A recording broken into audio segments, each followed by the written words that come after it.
Chers internautes, téléspectateurs, téléspectatrices, bonjour et bonsoir. Nous sommes très heureux de vous retrouver pour cette nouvelle émission. Bonsoir Franck. Bonsoir Mackinson et bonsoir chers internautes. C'est toujours le même plaisir de vous apporter encore notre émission Souviens-toi.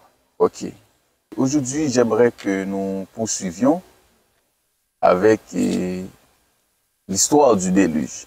J'ai poursuivi ma lecture au livre de Genèse et surtout au chapitre 9. Une autre chose encore, donc un fait d'attention, et ça c'est un peu plaisant mais intriguant. Donc je ne sais pas, est-ce que cela aussi t'a attiré l'attention. Par exemple, arrivé au verset 9 du chapitre, au verset 20 du chapitre 9. Verset 20. Verset 20. Noé commença à cultiver la terre et planta de la vigne. Il but du vin, s'enivra et se découvrit au milieu de sa tente. Cam, père de Canaan, vit la nudité de son père et il le rapporta dehors à ses deux frères. Alors Sem et Japheth prirent le manteau. Donc, et tu connais tout le reste. Oui, je connais cette histoire. En fait, mais je vois. C'est l'histoire de la malédiction du fils de Cam. Du fils de Cam. Donc, je vois par rapport à cette attitude ou à cette action ou par rapport à cette réaction que Cam avait eue envers son père. Et donc, cela lui donc, son père lui a jeté au fait, une malédiction dessus. Et au fait, donc, ne pensez-vous pas que beaucoup de problèmes sociaux que le monde est en train de connaître aujourd'hui est un peu lié à cela? Parce que j'ai l'habitude d'entendre des gens disent que, ok, donc c'est la Bible qui dit que les Noirs doivent être esclaves des Blancs et cela. Et donc on voit que cela se manifeste effectivement des Blancs qui pensent que dès qu'on on est de couleur noire, donc on est destiné à l'esclavage. Et deux coups. Ok. Oui. Ouais, bon. Tu as soulevé une excellente problématique. Bon, je ne sais pas si je dois dire heureusement ou malheureusement. Parce qu'il n'y a pas ça dans le texte. Bon. Ta question est fondée. Parce que c'est ce qu'on dit généralement. Oui. Mais ta question aussi me permet de clarifier ce point-là, parce qu'il n'y a pas ça dans le texte. Nos internautes ont la même Bible que nous. Ok? Oui. C'est pas une Bible que nous avons forgée nous-mêmes. C'est la même Bible. Les traductions peuvent être différentes, les versions peuvent être différentes, mais c'est la même Bible. Oui. Ok. Comme nous lisons en lisons en Luc-Second, voici ce qui est écrit. Je préfère commencer par le verset 18.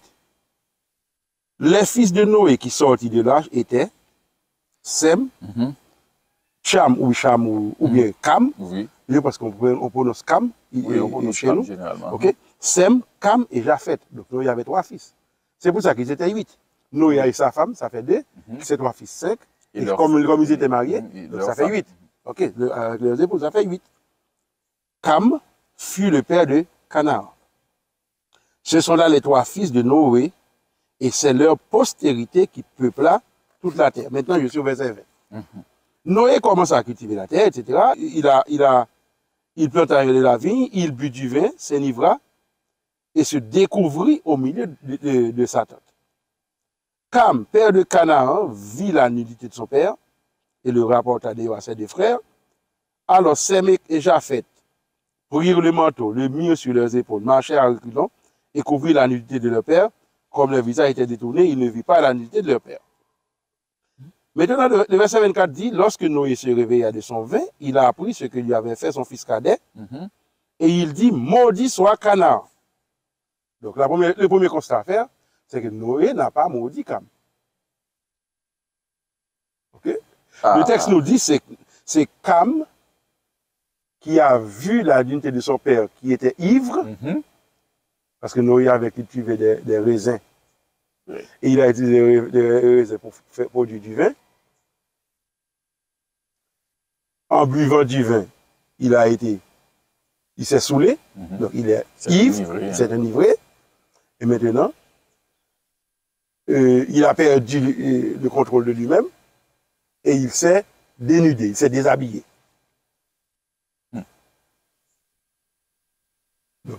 entre parenthèses, tu vois l'effet de l'alcool. Voilà, c'est ce que j'allais te dire. Okay? Ce Noé qui a trouvé grâce aux voilà yeux un homme de Dieu. que Dieu a appelé un homme fidèle.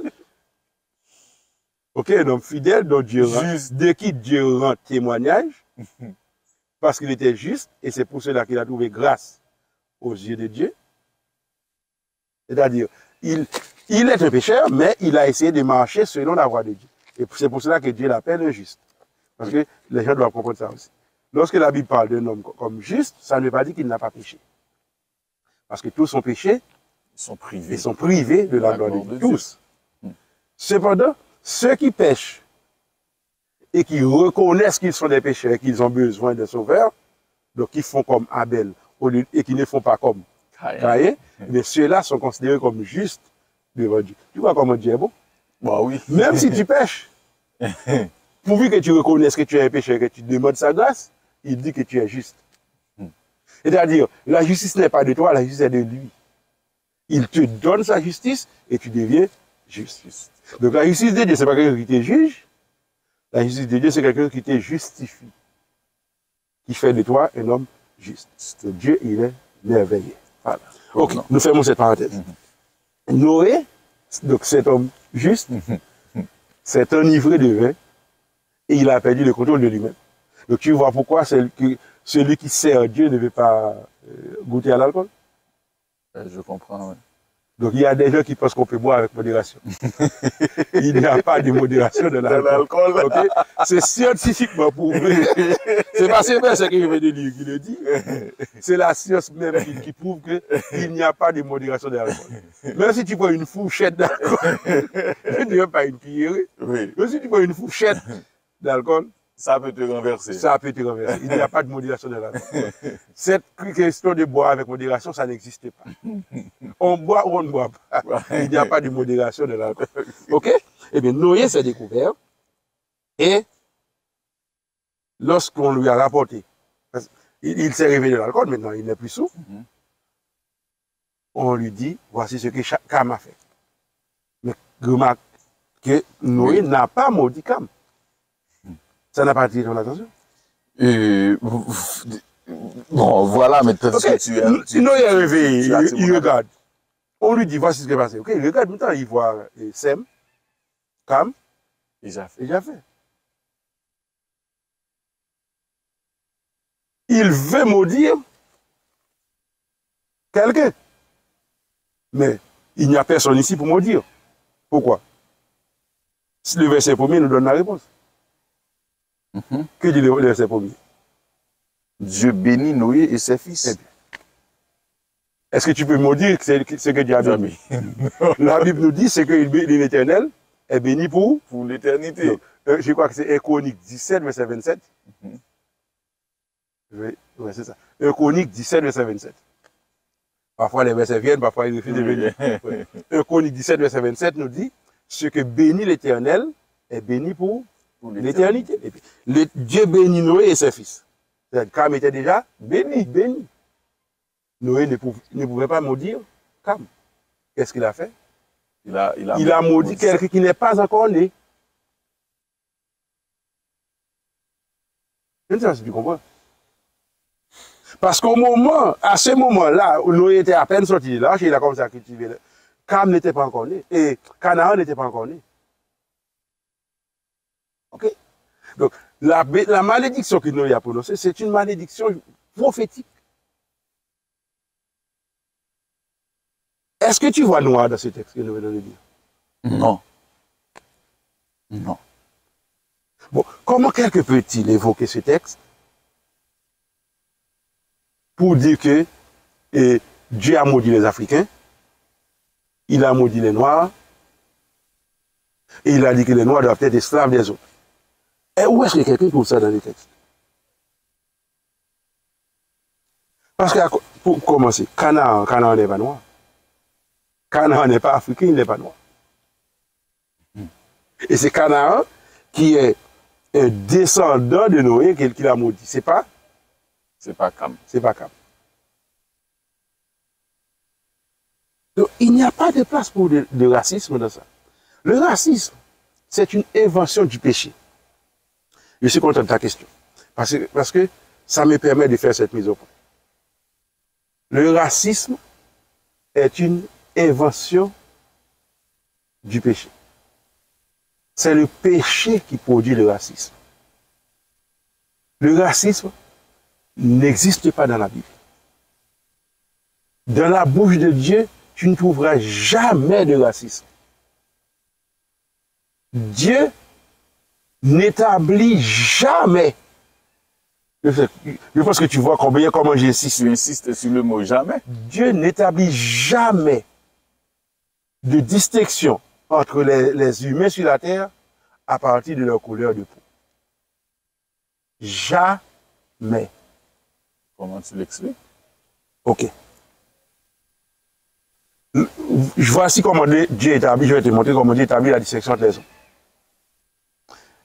Tu peux aller dans Apocalypse 14, verset 6. Ok. Tu vas voir comment Dieu établit la distinction. Apocalypse 14, verset 6 me dit, moi je connais le texte par cœur. Je vis un autre ange qui volait par le milieu du ciel, ayant un évangile éternel pour l'annoncer aux habitants de la terre, à toute nation, à toute tribu, à toute langue et à tout peuple. Okay. Dieu a un message. Son message s'adresse à qui? Aux habitants de la terre. Le message de Dieu s'adresse à tout le monde. Aux habitants de la terre. Et maintenant, il insiste. À toute nation. À toute tribu. À toute langue. Et à tout peuple. Et à tout peuple. Voilà comment Dieu distingue les habitants de la terre. Il n'y a pas un seul verset de la Bible, de la parole de Dieu, où Dieu appelle les humains à partir de leur couleur de peau. Jamais.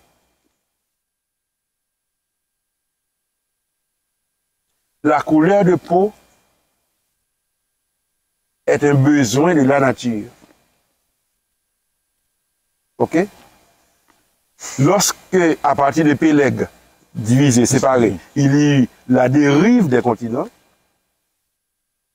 eh bien, ceux qui se retrouvent près, par exemple, des pôles, où l'air est plus rare,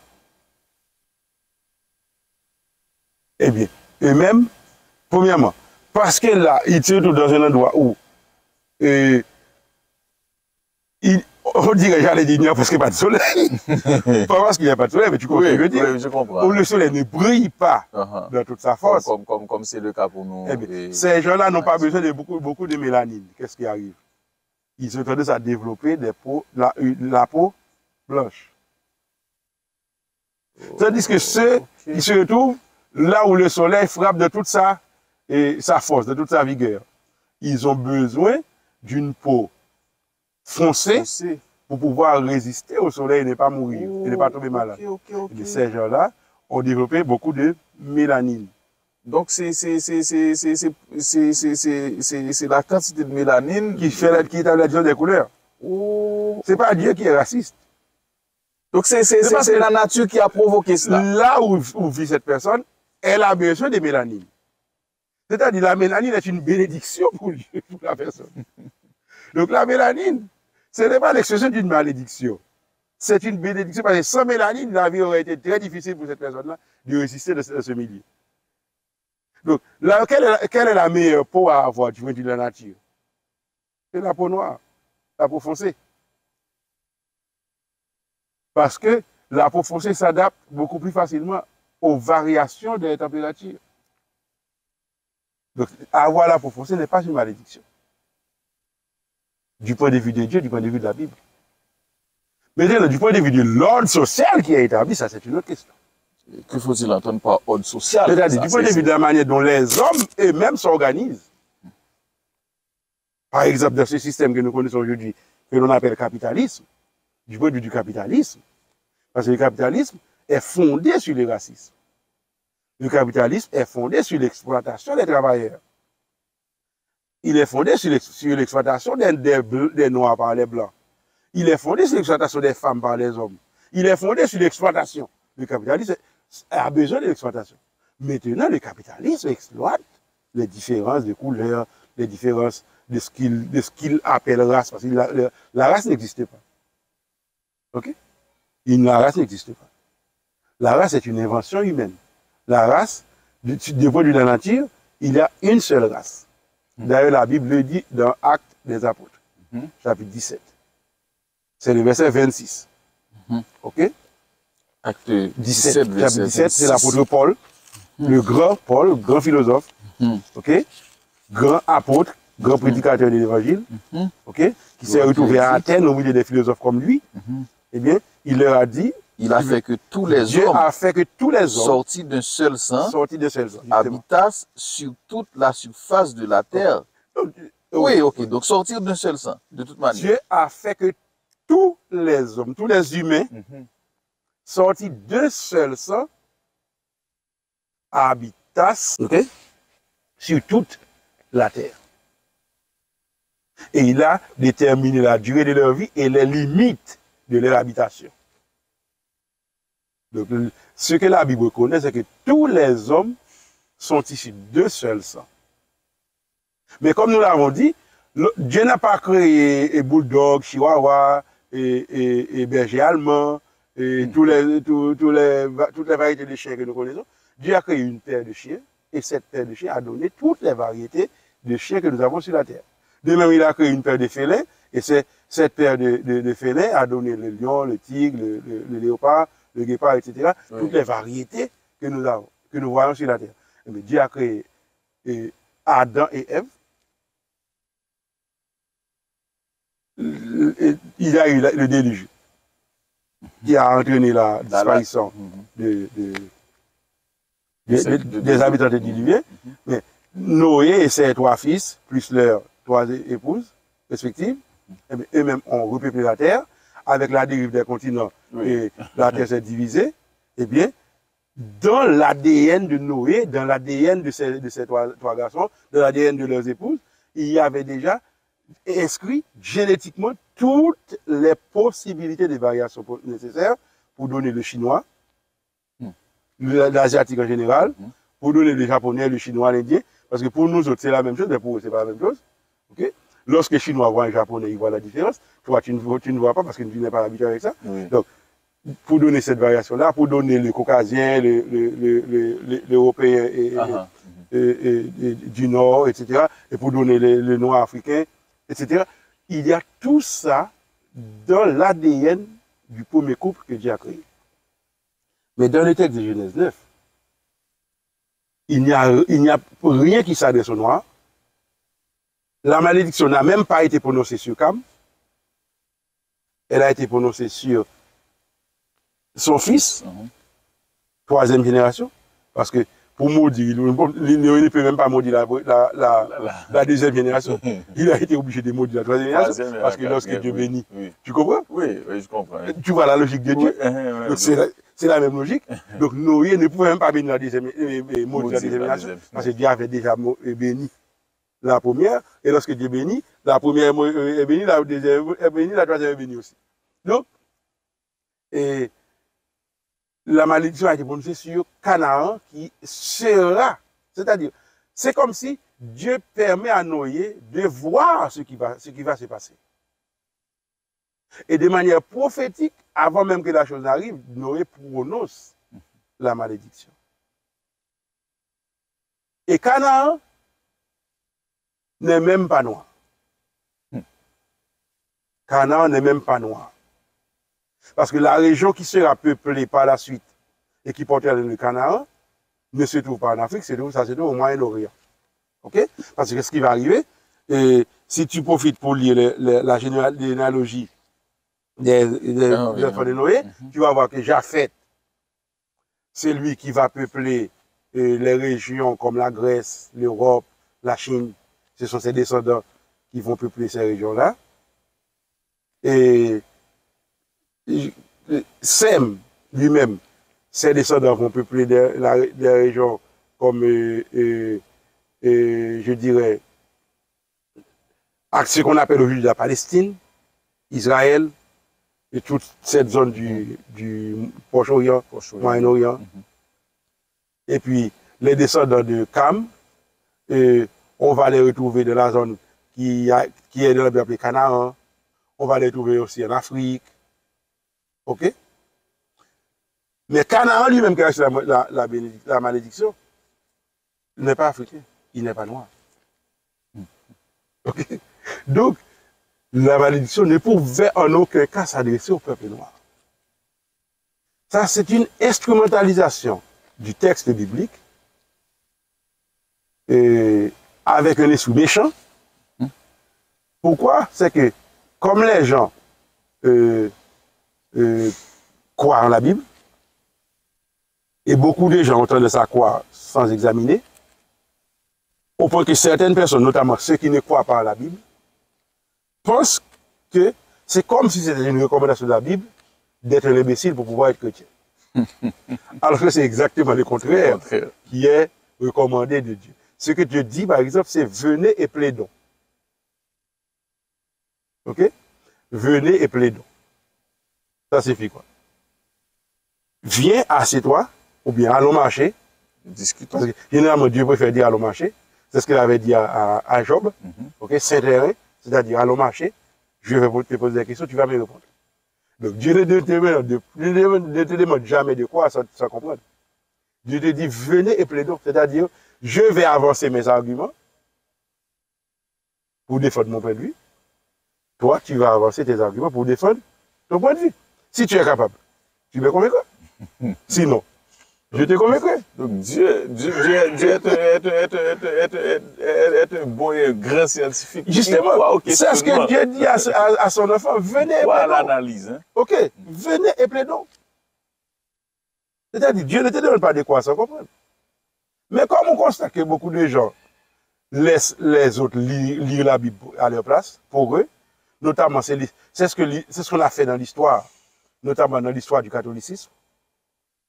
Martin Luther, par exemple, en particulier, a témoigné de ça. Il a dit qu'il a été ordonné prêtre sans avoir lu la Bible. Parce que la lecture de la Bible ne faisait pas partie de sa formation de prêtre.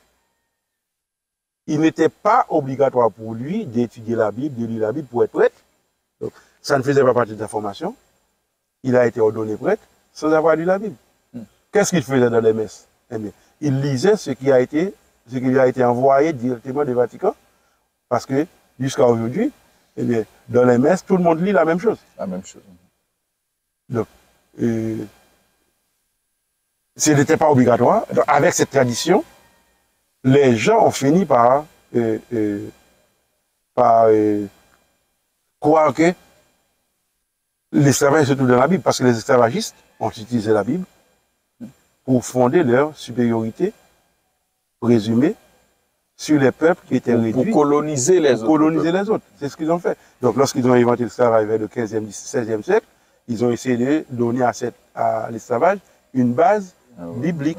Et ils ont inventé ce texte-là. Et comme il y a un historien, je ne vais pas faire un cours d'histoire à la place de, je comprends. à la question que tu me poses, mais il y a un historien anglais, qui est professeur à Cambridge University. Il s'appelle Christopher Bailey. Et il explique ça très bien dans un ouvrage qu'il appelle La naissance du monde moderne. Un ouvrage qui a été traduit par Le Monde diplomatique. Le Monde diplomatique a édité cet ouvrage en français, parce que c'est un texte tellement important qu'ils l'ont édité en français, un ouvrage d'environ 7 à 800 pages, dans lequel il explique ce qui arrive, c'est que les Européens, qui n'étaient en avance dans rien, ok, qui papillonnaient. Tu vois pourquoi je dis ça? Ils papillonnaient un peu partout sur la terre, en Afrique, en Grèce, en Chine. Ils ont vu ce que les gens font et ensuite ils ont essayé d'imiter. Donc, qui est un peuple comme tous les peuples? Okay. C'est-à-dire les descendants de Japheth, les Européens. Ils sont devenus les meilleurs à partir du moment où ils ont inventé les armes. Et lui, pour répéter le mot exact qu'il emploie, il dit, les Européens sont devenus les meilleurs dès lors qu'il s'agissait de tuer. Donc, comme ils ont inventé la poudre à canon, ils ont inventé les armes, à partir de ce moment-là, ils se sont, pour justifier l'usage de leurs armes à feu, pour dominer les autres peuples, ils ont inventé l'idée que Dieu a établi une hiérarchie entre les peuples. Et plus tard, des philosophes vont justifier cela. L'un des philosophes qui le font de la meilleure manière, c'est Hegel. Okay? Il faut citer cet homme parce que c'est un fondateur. Et la philosophie occidentale moderne n'existait pas sans Hegel. Sans Hegel. Okay? Mais justement, de l'ouvrage qui est présenté comme l'ouvrage fondateur, dans l'ouvrage qui est présenté comme la fondation de la philosophie occidentale moderne, qui s'appelle La raison dans l'histoire, Hegel dit clairement que les Noirs n'ont pas d'histoire. Les Africains, c'est une horde des hordes de nègres. Okay? Donc, on a fait des Noirs des nègres. Parce que ce n'est pas la même chose. Ok? Je peux être noir, mais je ne suis pas ton nègre. Okay? La négritude, c'est... Ils ont inventé ça, ils ont fait des noirs des nègres, c'est-à-dire, ils ont établi une hiérarchie entre les gens sur la terre à partir de leur couleur de peau. Et puisque même ils sont blancs, parce que la dérive des continents les a amenés là où il faut développer la peau blanche pour pouvoir résister. Ils ont la peau blanche, et bien ils ont dit, les blancs sont supérieurs. Ensuite, les asiatiques. Enfin, les noirs. Okay. Et lorsqu'ils ont découvert les habitants des Amériques, comme ce que Christophe Colomb avait appelé Indien, donc ils ont placé les Indiens au bas de l'échelle. Ok? Donc, ça, et puis Hegel, comme je l'ai dit, a philosophé sur ça, a justifié cet esclavage et cette hiérarchie entre les gens sur la base de ce qu'on appelle la race, mais qui n'existe pas. Il a justifié ça. Et à ce moment-là, pour donner à ça une force, je dirais, plus solide, on a recours à la Bible, parce que comme je l'ai dit, pendant le Moyen-Âge, les gens ont appris à croire sans voir, à croire sans poser de questions, à croire sans examiner. Mais la Bible ne reconnaît pas cette démarche. Premièrement, la Bible n'établit pas de distinction entre les humains sur la base de couleur de peau. Et la Bible ne te demande pas de croire sans comprendre. Okay? Tout ce que tu veux comprendre, ce que tu dois faire, c'est l'examiner. C'est l'examiner. Parce que Dieu lui-même te demande de venir et de plaider. Donc si tu n'es pas d'accord, tu peux dire à Dieu que tu n'es pas d'accord et voici tes arguments. Et lui-même, il va te dire, ok, mais tu peux me faire confiance, voici mes arguments. À ce moment-là, tu seras convaincu. Okay. Et c'est ce qui m'est arrivé. Je pense que tu vois ma conviction de ce que j'ai dit. Oui. Parce que j'ai fait cette démarche et Dieu m'a convaincu. Voilà. Tu as compris? Oui, j'ai compris. Okay. Ok. Et nous sommes censés arriver à la fin de cette présentation. Et aujourd'hui, au fait, et que devons-nous comprendre ou que faut-il retenir à partir du sujet d'aujourd'hui? Il faut faire confiance à la parole de Dieu. Et nous avons vu que le déluge, c'est un jugement, c'est l'expression du jugement de Dieu. Eh bien, l'examen que nous venons de faire nous dit aussi que le jugement de Dieu va encore arriver sur la terre dans les jours à venir, dans un futur, pour moi, très très proche. C'est tellement proche que pour moi, ce n'est même plus un futur. C'est un présent. Nous devons prêter attention à la voix de Dieu qui nous dit aujourd'hui, si vous entendez sa voix, n'endurcissez pas votre cœur. Nous devons comprendre aussi que Dieu n'est pas raciste. Ok? Je me rappelle, il n'y a pas longtemps, j'encadrais un étudiant en théologie, en tant que professeur, et qui avait un mémoire qui voulait rédiger son mémoire sur l'esclavage, et qui surtout étudiait le chapitre, la lettre de Paul à Philémon, parce qu'il ne voulait comprendre comment est-ce que Dieu pouvait-il supporter le racisme. Parce que c'est comme si pour lui, il voit dans Exode 23, etc., il y a une législation sur l'esclavage, Exode 21, une législation sur l'esclavage, donc Dieu serait un esclavagiste. Et bizarre, c'est qu'il était étudiant en théologie, mais il était sur le point de perdre la foi. Alors, nous avons travaillé ensemble, j'y suis allé petit à petit, j'ai fait des questionnements, et puis il a cherché les réponses, j'ai fait des questionnements, nous avons analysé les textes, Et il a découvert que la législation que Dieu avait établie, c'était pour empêcher que les hommes n'utilisent le pouvoir qu'ils détenaient pour réduire les autres à moins que rien. Parce que Dieu leur a donné une législation qui leur dit celui que tu as chez toi qui est esclave, mais dans tel cas il faut le soulager, dans tel cas il faut le soulager, dans tel cas il faut le soulager. Mais ils ont fini par comprendre. S'ils appliquent ce que Dieu demande, la meilleure chose à faire, c'est de libérer celui qui est notre esclave, parce qu'il est notre frère en réalité. Il ne doit pas être notre esclave. Donc Dieu, de manière pédagogique, comme il est pédagogue, il a préféré employer un processus au lieu de formuler un ordre pour dire ne pas faire ça. Alors que l'esprit des gens était totalement ancré dans ça. Ils n'étaient pas préparés à comprendre que Dieu n'était pas d'accord avec ça. Eh bien, nous pouvons comprendre que l'esclavage, c'est une invention du péché. C'est un fruit naturel du péché. C'est une invention de l'homme.